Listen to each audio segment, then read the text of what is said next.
Parece que virou moda a gente chamar funcionários de colaboradores. Mas será que isso funciona? Isso é uma verdade aí onde você trabalha? Eu sou o Heori Fidelis e esse é o canal Gestão para Todos. Toda semana eu busco trazer um conteúdo bem prático para você aplicar aí na sua empresa para que as coisas deem certo. Então já assine o nosso canal e deixe o seu like se você gostar desse vídeo. Recentemente eu estava lendo esse livro aqui, Oportunidades Disfarçadas, do Carlos Domingo, que é uma série de histórias de empresas reais que transformaram problemas em oportunidades.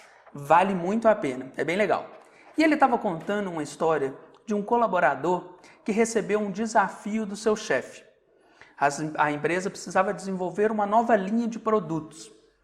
E aí, esse diretor colocou o desafio para a sua equipe gerencial e esse funcionário foi para casa refletindo sobre aquele problema.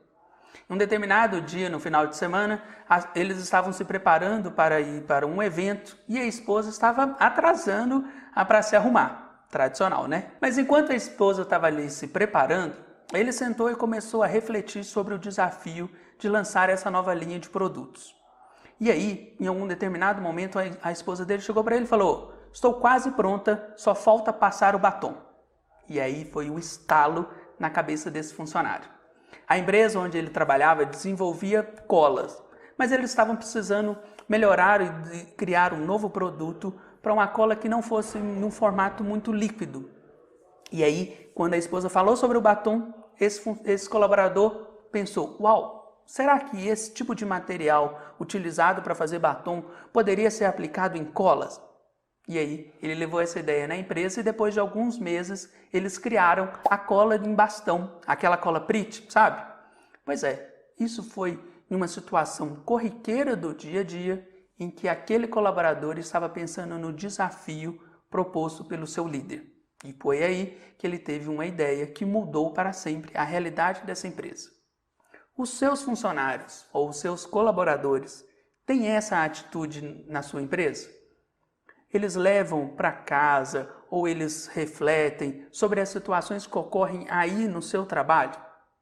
Muitas vezes isso não acontece porque nós, como líderes, buscamos cada vez mais dar a solução para tudo. Nós queremos ter a resposta certa, nós queremos saber exatamente para onde nós iremos guiar as nossas empresas. Mas isso não funciona.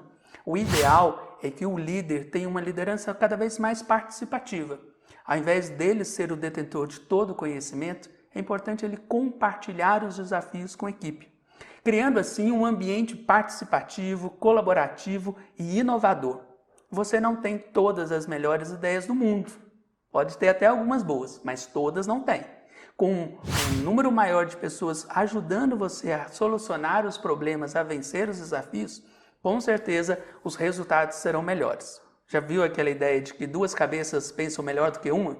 Imagine um grupo de pessoas pensando e refletindo soluções para o seu negócio, para a sua empresa. Não é interessante?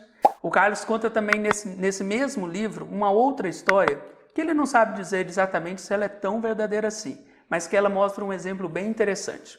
Um diretor reuniu seu grupo de gerentes para desenvolver alternativas para reduzir o custo de um determinado produto. E eles passaram ali horas e horas debatendo e não estava surgindo nenhuma ideia boa. O diretor então foi ficando cada vez mais nervoso, querendo cobrar os seus resultados. Mas aí, em um determinado momento, alguém lá no fundo do salão levanta a mão e fala: "Ô doutor, deixa eu fazer uma pergunta.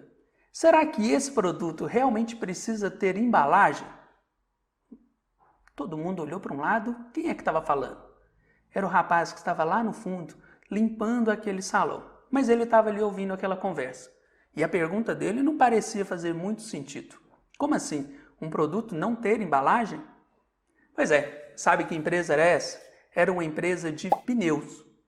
Hoje em dia, a gente não vê muito pneu sendo embalado. Mas lá no início do século XX, essa parecia ser uma situação bem comum. Os pneus vinham embalados em embalagens de papel. Estranho, né? Pois é, mas uma ideia que naquele momento parecia absurda, hoje para nós é muito comum. E realmente o custo do produto foi reduzido por essa mudança tão simples.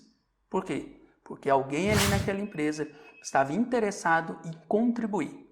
E trouxe uma solução que em um primeiro momento não fazia muito sentido. mas que se mostrou cada vez mais acertado. Não é interessante?